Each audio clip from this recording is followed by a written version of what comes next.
APK bersih, jujur, melayani.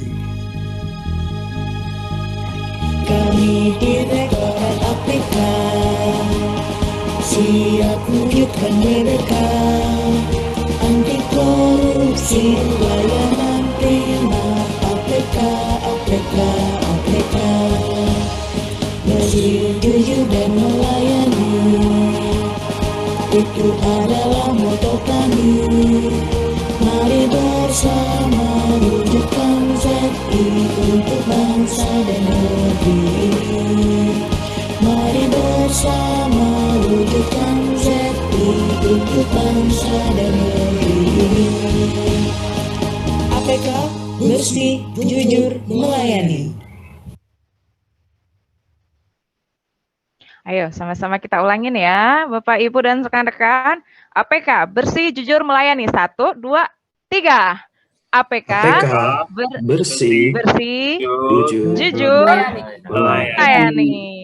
Ya, tak henti-hentinya kita selalu melayani negara ini dan masyarakat Indonesia karena meski di zaman pandemi ini hanya saling melayanilah yang bisa menguatkan satu sama lain.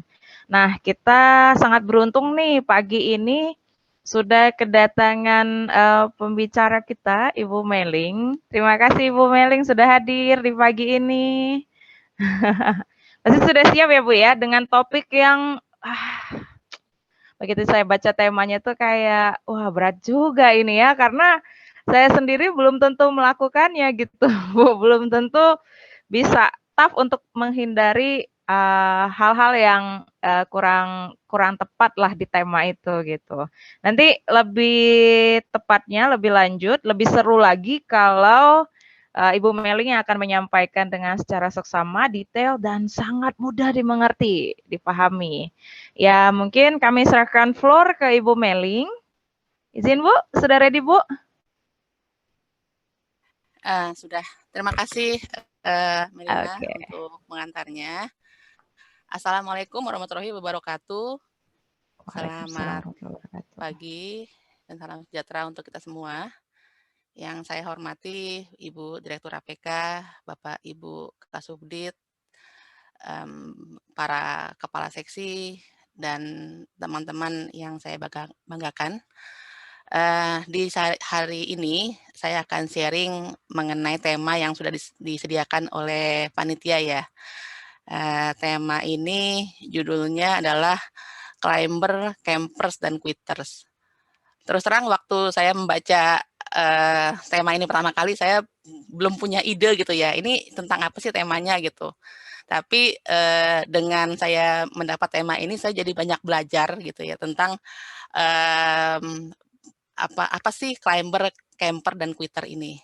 Jadi climber, camper, dan quitters ini itu bisa digambarkan dengan gambar ini gitu ya. Jadi itu ibarat seperti orang yang mendaki gunung gitu ya, di mana ada orang yang sebelum mendaki pun sudah berhenti, namanya quitter gitu kan. Ada orang yang mendaki di tengah jalan sudah nyaman dan berhenti, tapi ada orang yang mendaki sampai ke ujung. Saya terus terang sangat bisa relate dengan tema ini gitu, karena saya pernah punya pengalaman mendaki gunung. Masalahnya adalah saya bukan pendaki gunung gitu, tapi waktu itu saya untuk pertama kalinya mendaki gunung dan itu adalah Gunung Fuji ya di Jepang yang tingginya 3.800 meter.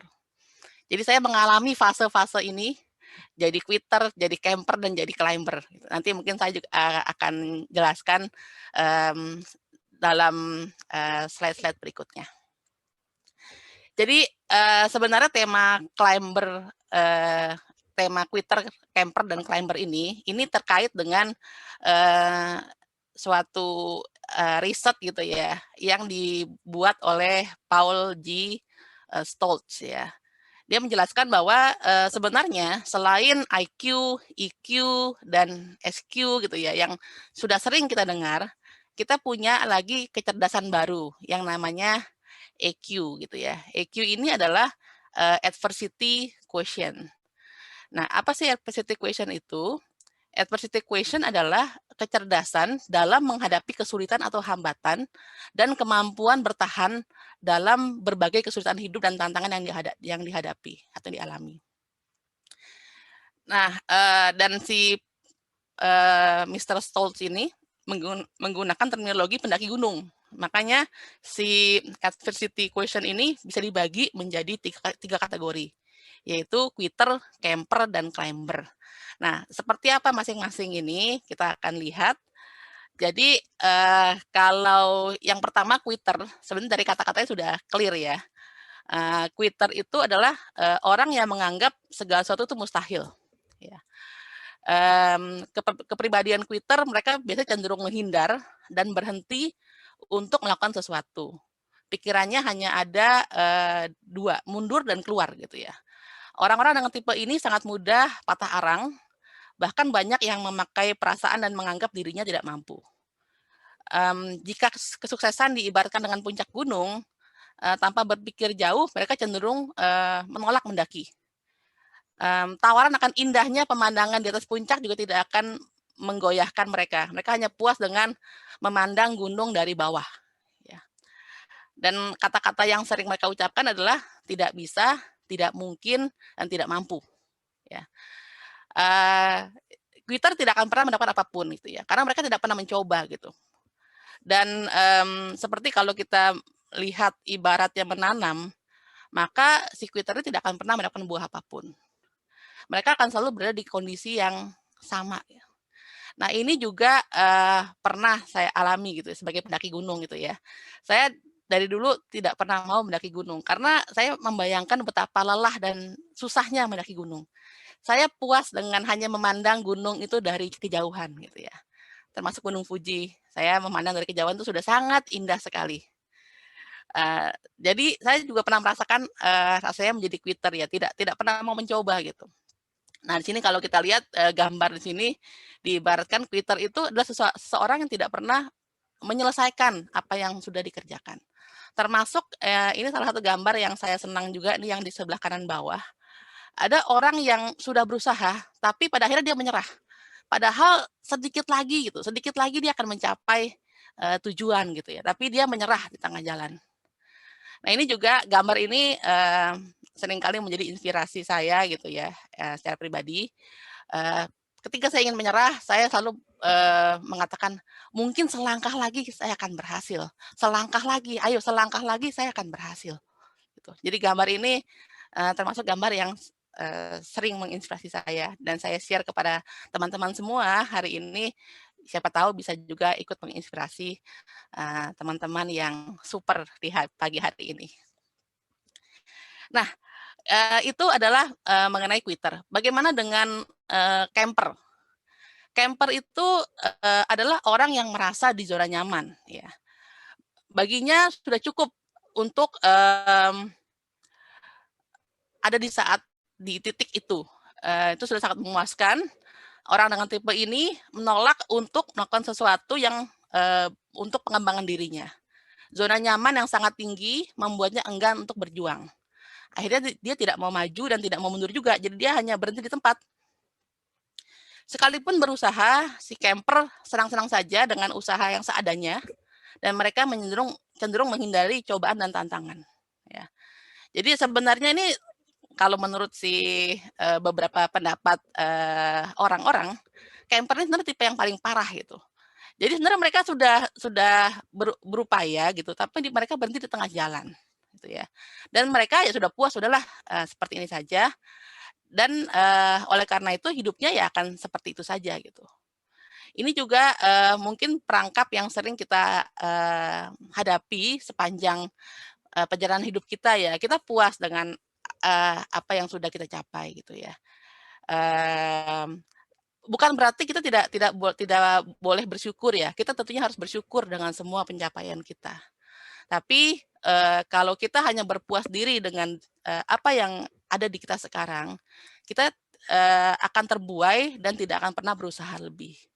Dan menurut survei, 90% pekerja saat ini adalah camper gitu ya. Kita sudah puas dengan apa yang ada. Saya berharap rekan-rekan sekalian yang luar biasa di APK ini tidak ada di zona camper ini. Kemudian yang terakhir, ini tipe yang paling optimis adalah climber. Ya. Ini orang dengan jenis kepribadian yang enggan mundur, selalu berjuang, tekadnya untuk berjuang hingga sukses, gitu ya. Bahkan si climber ini bisa melihat adanya pengharapan di balik perjuangannya. Semua dilakukan untuk bisa mencapai kesuksesan. Keinginannya ini tidak tergantung pada lingkungan, tapi dia yang berusaha mempengaruhi lingkungannya. Dia tipe yang percaya diri tinggi, mempunyai gairah yang tinggi dengan tujuan hidup yang sudah dia ingin capai, dan tantangan adalah makanan sehari-harinya. Ya, memang mungkin climber tidak selamanya bisa mencapai apa yang mereka inginkan tentunya, karena climber juga manusia gitu ya. Tapi climber ini adalah orang-orang yang memiliki kemungkinan yang sangat besar untuk mencapai mimpinya, mencapai tujuan hidupnya. Mereka selalu pantang menyerah, gitu ya, demi tujuan dan mimpinya. Tidak melihat halangan itu sebagai sesuatu yang menghentikan mereka.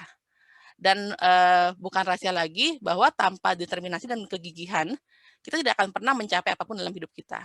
Nah, jadi ini gambarnya nih sangat mencerminkan gitu ya. Jadi kita tuh terus berusaha walaupun sepertinya ini sudah mau jatuh nih, tapi terus berusaha, kita bertahan dan kita akhirnya bisa mengangkat diri kita naik ke atas.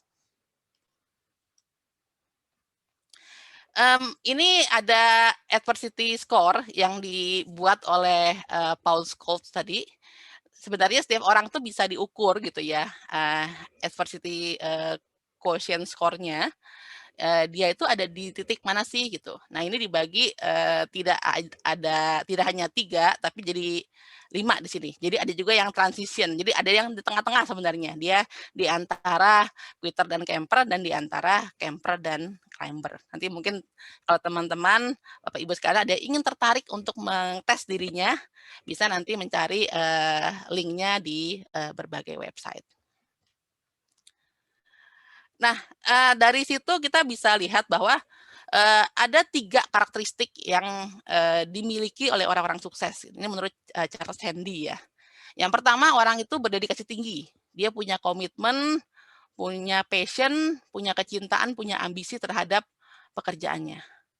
Kemudian dia punya determinasi yang tinggi. Dia kerja keras, yakin, pantang menyerah untuk mencapai tujuannya. Dan yang ketiga, dia punya keinginan untuk menjadi berbeda dengan yang lain. Berbeda di sini bukan berarti berbeda itu aneh ya atau unik, tapi berbeda itu adalah dia punya determinasi untuk mencapai apa yang menjadi tujuannya gitu. Di mana tidak lingkungan yang mempengaruhi dia, tapi dia mempengaruhi lingkungan. Nah, ini juga salah satu quote yang saya pribadi senang dengan quote ini gitu ya. Kalau kita lihat iklan gitu kan, yang kita tahu kan quote-nya adalah nothing is impossible gitu ya. Semua hal tidak ada yang mustahil. Tapi ini menurut saya quote-nya naik 1 level lagi. Impossible is nothing gitu ya. Bahkan impossible aja nothing gitu. Kita bisa taklukkan, kita bisa capai itu kalau kita berusaha gitu ya. Kalau kita berusaha. Nah, sebenarnya banyak contoh orang-orang yang memiliki karakteristik climber ini gitu ya. Ada, kalau kita lihat di dunia nyata misalnya ada Jeff Bezos, mungkin bahkan J.K. Rowling ya, yang pengarang Harry Potter, Jeff Bezos pendiri Amazon, ada juga Steve Jobs yang pendiri Apple gitu ya. Tapi karena ini lagi musim bola, saya ingin memberikan contoh satu pemain bola yang sangat luar biasa. Ini sih namanya Lionel Messi. Saya yakin semua teman-teman Bapak Ibu sekalian kenal ya dengan si Lionel Messi ini. Dia itu sebenarnya lahir dari keluarga yang mungkin biasa-biasa saja gitu ya, bahkan cenderung kekurangan gitu. Nah, dan dia itu dari sejak kecil punya cita-cita ingin jadi pemain bola. Namun demikian, ternyata dia tuh punya penyakit gitu ya, punya disorder. Dia itu pertumbuhannya itu tidak bisa maksimal gitu karena ada disorder ini. Namun dia terus berusaha gitu ya. Akhirnya terlepas dari disorder ini, dia bisa mengatasi semuanya, bahkan menjadi salah satu pemain terbaik di dunia, gitu ya. Salah satu pemain terbaik di dunia yang mungkin bisa melebihi orang-orang yang tidak punya disorder itu, gitu ya. Ini salah seorang pemain bola yang menurut saya luar biasa, gitu ya. Saya yakin teman-teman kenal semua dan apalagi kemarin di hari Minggu katanya Argentina baru melawan Ekuador ya dan menang 3-0 katanya. Si Lionel Messi ini memberikan 2 assist dan 1 gol gitu ya. Luar biasa sekali dan sudah mendapat berbagai penghargaan dunia juga. Nah, jadi satu hal juga terkadang kita melihat suatu journey itu sangat panjang gitu ya, sangat panjang dan sangat lama. Kita itu khawatir dan takut memulai karena sudah khawatir dengan itu susahnya tantangan itu. Saya juga mengalami hal yang sama ya waktu saya mendaki Gunung Fuji itu. Saya melihatnya sudah memikirkan 3.800 meter ketinggiannya gitu kan. Memikirkannya sudah serem gitu kan. Tapi semua itu dimulai dengan satu langkah. Ya. Journey of 1,000 miles begin with a single step. Ya, ini suatu peribahasa yang sangat bagus menurut saya. Kita mulai dari selangkah demi selangkah. Selama kita berusaha, kita pasti bisa mencapai apa yang kita inginkan. Saya juga waktu mendaki Gunung Fuji juga mengalami rasanya camper. Di saat kita lelah gitu ya, kita cenderung ya sudahlah, kita berhenti di tengah-tengah ini sudah oke kok. Untuk apa kita naik ke atas? Dari sini juga sudah kelihatan bagus kok sebenarnya tengah-tengah ini gitu ya. Tapi keinginan gitu ya, keinginan untuk bisa mencapai melihat Gunung Fuji dari atas itu terus membayangi saya. Sehingga 12 jam kemudian berjalan tanpa berhenti gitu ya. Saya bisa mencapai Gunung Fuji, mencapai titik ke-9 gitu ya. Dan berfoto di Tugu titik ke-9 itu yang menandakan itulah tingkat tertinggi dari Gunung Fuji. Saya merasa ini memang pengalaman dan hal yang diangkat oleh Paul Scott ini sangat benar sekali dan sangat bisa diterapkan dalam kehidupan kita. Nah, jadi satu hal yang kita harus ingat bahwa setiap tujuan keberhasilan akan selalu ditemani oleh rintangan dan kesulitan. Tidak ada hal yang mudah di dunia ini. Tapi kita tidak boleh menyerah dalam menghadapi semua itu. Saya akan tutup dengan ini ya. Jadi tidak ada satupun di dunia ini yang dapat menggantikan kegigihan. Bakat pun tidak, kejeniusan pun tidak, pendidikan pun tidak. Kegigihan dan usaha yang pantang menyerah adalah hal yang paling penting dan hal itu bisa memecahkan dan akan terus memecahkan masalah yang dihadapi oleh umat manusia. Ini kalimat dari Kevin Kulait ya, yang saya quote. Nah, sekarang pertanyaannya adalah bagaimana dengan kita? Mau seperti apakah masa depan kita, masing-masing pribadi dan Direktorat APK gitu ya. Apakah kita akan menjadi quitter, camper, atau kita akan menjadi climber. Ya. Semua ini tentunya akan kembali kepada masing-masing kita semua. Dan saya pikir pengalaman kita untuk WBK ini juga bisa kita terapkan hal ini. Sesuatu yang mungkin menurut kita sulit di WBK ini, tapi kalau kita lihat dengan berjalannya waktu, kita bisa menaklukkan semua itu. Dan saya yakin kita semua bisa menjadi climber di salah satu di WBK ini. Kita bisa menjadi pemenangnya. Mungkin demikian dari saya, semoga bermanfaat. Saya kembalikan kepada Melina. Wah, luar biasa. Terima kasih sekali Bu Meling atas tema yang sudah disampaikan. Dan mungkin boleh sharing sedikit, saya sendiri pernah mengalami sebagai camper ini di bawah Bu Meling. Beberapa kali Bu, for being honest gitu, tapi Bu Meling selalu support Kenapa kamu cukup puas dengan apa yang sudah didapat? Kalau kamu masih punya tenaga lebih, kamu masih punya potensi yang besar, Ibu Meling selalu mengucapkan itu kepada saya dan menyemangati. Dan memang benar pada saat saya mau quit atau saya mau sudahlah, saya sudah lelah gitu. Saya lihat lagi ke belakang, saya ingat kata Bu Meling, saya lihat lagi ke belakang, wah perjalanan yang sudah saya jalani itu udah cukup panjang. It's too late untuk quit sekarang gitu. Jadi ya saya jalanin, saya berpikir bahwa ya sudah terjadilah, saya usahakan yang terbaik. Ya kalau nanti destination saya berbeda lagi dari yang ditetapkan, ya mungkin di tengah jalan saya diarahkan ke arah yang berbeda. Prinsip saya begitu aja yang selama ini saya alami gitu. Kemudian itu sharing dari saya. Mungkin saya serahkan juga ke floor ini Bapak Ibu ada yang ingin sharing. Saya yakin pasti banyak sekali pengalaman ini. Mungkin sebagai volunteer dulu. Tapi saya izin ada satu ya, ingin kalau boleh saya minta Pak Ferry nanti satu sharing ya Pak Ferry ya.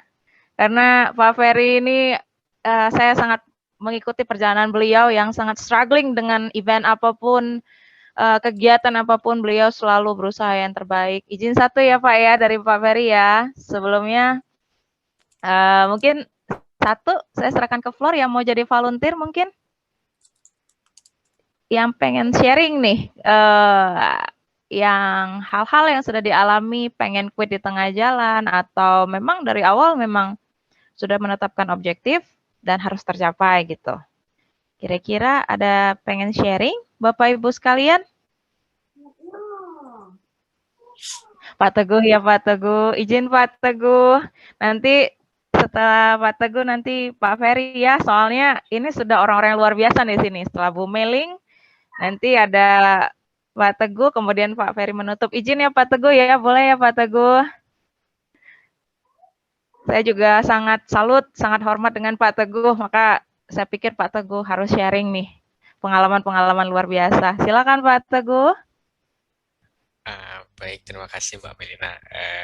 Mohon izin Bu Meling, Bapak Ibu para Kasubdit, Ibu Direktur, Bapak Ibu Kepala Seksi dan rekan-rekan semuanya. Terima kasih atas kesempatannya. Tapi sebelum mohon izin Mbak Melina, ini Ya, apa Pak. namanya? Di pertemuan sebelumnya saya udah pernah tampil nih Mbak. Mungkin apa namanya biar apa namanya merata gitu Mbak. Barangkali bisa yang lain dulu Mbak. Okay. Barangkali. Benar-benar di pertemuan sebelumnya ya Pak ya? Saya udah pernah tampil loh Mbak.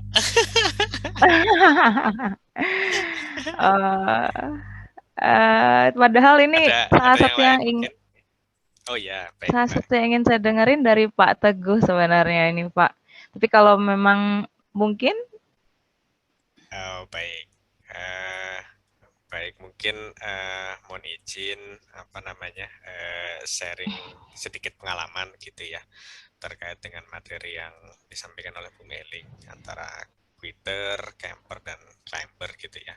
Jujur saya pribadi sebenarnya pernah itu merasakan ketiganya gitu ya. Quitter gitu ketika apa namanya dapat suatu penugasan itu pasti apa namanya yang akan muncul pertama kali itu pasti bukan pasti sering gitu ya, sering itu sikap quitter dulu gitu, sikap quitter gitu kan, karena waduh ini masih baru nih gitu kan, ini masih baru, ini saya belum pernah mengerjakan dan lain sebagainya. Nah kemudian lama kelamaan kalau coba direnungkan gitu apa namanya bisa mengarah ke apa namanya ke yang camper gitu ya, bahwa oke deh saya mau coba deh, ini saya mau coba, tapi begitu baru satu langkah mencoba gitu biasanya apa namanya sudah terbentur dengan wah ini kayaknya bakalan sulit ini karena apa namanya sebelumnya saya nggak punya modal ini gitu ya, kemudian saya tuh juga sudah mendapatkan seperti ini gitu kan gitu. Nah itu otomatis berubah jadi camper tuh. Nah apa namanya setelah itu biasanya setelah diskusi dengan pimpinan, diskusi dengan rekan kerja, kemudian kita mendapat banyak masukan gitu ya. Kalau saya pribadi itu merasa kalau kita sering diskusi, ngobrol lah ya, ngobrol dengan teman-teman, kemudian dari situ saya bisa mendapat inspirasi gitu ya, atau mendapat informasi bahwa sebenarnya yang kita lakukan semua ini tuh memang mengarah ke climber gitu. Artinya ada pepatah yang bilang bahwa tidak ada yang abadi kecuali perubahan itu sendiri gitu ya. Sebenarnya kan dari situ kita itu memang sudah sudah harus dilatih untuk mampu tanggap gitu ya dengan terhadap perubahan. Artinya kalau kembali ke contoh yang tadi, ketika dapat penugasan ya mau nggak mau berarti kita harus menjadi yang climber. Tapi poinnya Mbak Melina, kalau menurut saya banyak-banyaklah berkomunikasi dengan teman gitu ya, dengan rekan kerja, dengan atasan, kemudian dengan teman-teman semuanya lah. Dari situ biasanya kalau bagi diri saya sendiri itu menumbuhkan titik terang gitu ya, di mana ada penugasan-penugasan yang sekiranya sulit bagi kami, Pak. Mungkin sedikit Mbak Melina, sekian dari kami. Terima kasih banyak Pak Teguh. Luar biasa sekali Pak, benar sekali. Mungkin banyak hal yang harus kita selesaikan, dan ketika kita merasa harus quit dan atau harus berhenti dari awal ataupun di tengah jalan, memang yang menguatkan kita itu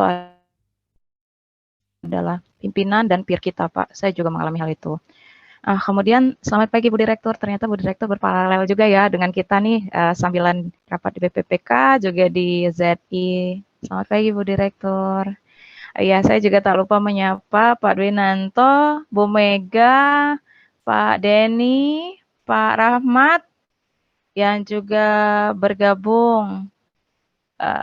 Mohon maaf kurang-kurangnya, baru kali ini MC setelah beberapa tahun, jadi agak gagap sedikit. Nah, mungkin kita lanjut lagi ke Pak Ferry, Pak. Izin Pak, mungkin sebagai penutup dan gongnya di hari ini, Pak. Dengan segala kesulitan yang pernah dihadapin, baik secara, karena biasa level kasih kan teknis dan manajerial sekaligus, Pak, gitu. Mungkin boleh di-sharing, Pak Ferry, izin? Iya, terima kasih atas waktunya. Singkat aja mungkin ya. Jadi, pasti di setiap kali kita di challenge gitu ya, kita akan merasa kok kayaknya kita nggak mampu gitu ya. Apapun itu sih, kadang-kadang memang pas waktu di hadapan seperti itu kita akan merasa seperti itu. Tapi dengan dukungan banyak pihak, dengan saling bantu satu sama lain, hal-hal yang tadinya terasa sulit tuh jadi lebih mudah. Waktu kita pertama kali launching zona integritas, mungkin teman-teman yang tergabung di tim zona integritas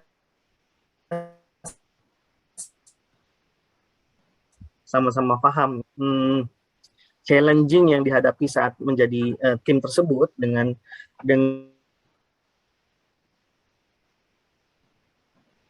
waktu ya, itu yang kemudian kita merasa kayaknya kita nggak mampu gitu ya, kayaknya kita nggak mampu. Tapi dengan perlahan namun pasti dukungan dari pimpinan gitu dan seluruh tim yang bekerja dan termasuk teman-teman sekalian, di final penilaian Ijen kemarin kita berhasil mencapai angka 95, sekian persen gitu, dan itu sejajar juga dengan teman-teman yang lain. Bahkan perolehan angka itu bukan hanya sekedar WBK yang kita sudah raih, tapi juga WBBM gitu. Jadi ketika kita menyelami, mengikuti wave-nya gitu ya, istilahnya ya, mengikuti ombaknya gitu, kita jadi merasa asik sendiri gitu. Oh ternyata begini gitu ya. Ketika kita sudah merasakan, kalau kita belum merasakan tapi kita sudah menyerah, saya pikir tidak tepat lah kalau kita bilang menyerah. Kenapa? Karena kita belum merasakan. Gitu. Sampai kita merasakan sampai dengan titik teroptimal gitu ya. Saya pikir itu merupakan bagian yang terpenting yang untuk kita rasakan. Nah, di kesempatan kali ini, yuk sama-sama kita hadapi lah, meskipun kata orang susah WBK, susah WBBM gitu ya, susah mendapatkan status-status itu, tapi saya yakin dengan kebersamaan kita hari demi hari, insya Allah status dari WBK maupun WBBM itu bukan hanya bagian status yang diberikan oleh Menpan, tapi memang bagian dari keseharian dan budaya kita sehari-hari. Demikian, Mbak Mei, terima kasih. Ya, terima kasih banyak Pak. Ya, benar memang tujuan kita, objektif kita adalah WBK dan WBBM gitu misalnya ya Pak. Tapi Mei selalu percaya proses itu tidak pernah bohong. Jadi ketika apapun yang kita capai, saat prosesnya kita lakukan dengan maksimal, at least setidaknya output ikutannya atau dampak outcome, dampak positif ikutannya kita bisa terima di perjalanan kita melakukan prosesnya. Ya mungkin dengan sharing-sharing seperti ini sendiri, Mei juga merasa tiba-tiba nih ditunjuk jadi MC. Ya mungkin Mei diminta untuk mengasah kembali yang kebiasaan, maaf belum pernah menjadi kebiasaan sebagai MC, mungkin Mei harus men-challenge diri Mei lagi. Ya demikian sudah disampaikan, mungkin kita akan kembali, sudah jam 8.35, kita akan kembali lagi ke kegiatan sehari-hari kita, ke pekerjaan utama kita, terutama buat Bapak Ibu, buat Ibu Direktur yang sedang paralel, sekali lagi kami ucapkan terima kasih Bu, kami tidak menyangka Ibu Direktur sambil paralel juga, sedangkan topik yang di BPPK juga sangat penting Bu. Saya juga mengucapkan terima kasih untuk Bapak Ibu Kasubdit yang merelakan waktunya mengikuti ZI, sementara Bapak dan Ibu sangat banyak rapatnya.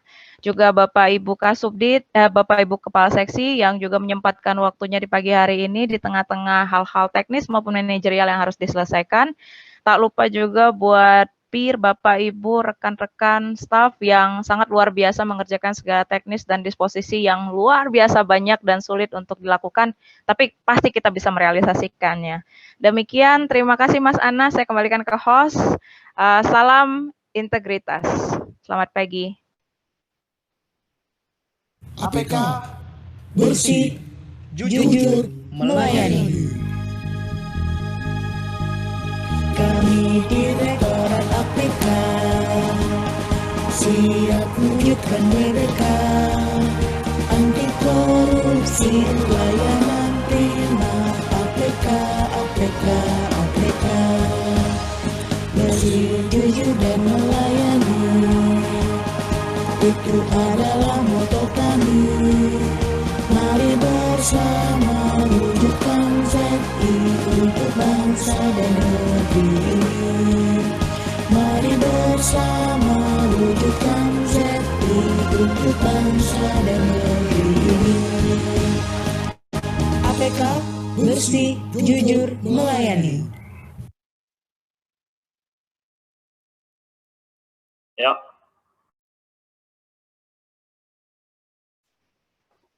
Terima kasih Bu Meli. Terima kasih Meli. Terima kasih Pak Ferry. Terima kasih Terima Bapak Ibu sekalian, Ibu Direktur, Bapak Ibu Kasubdit.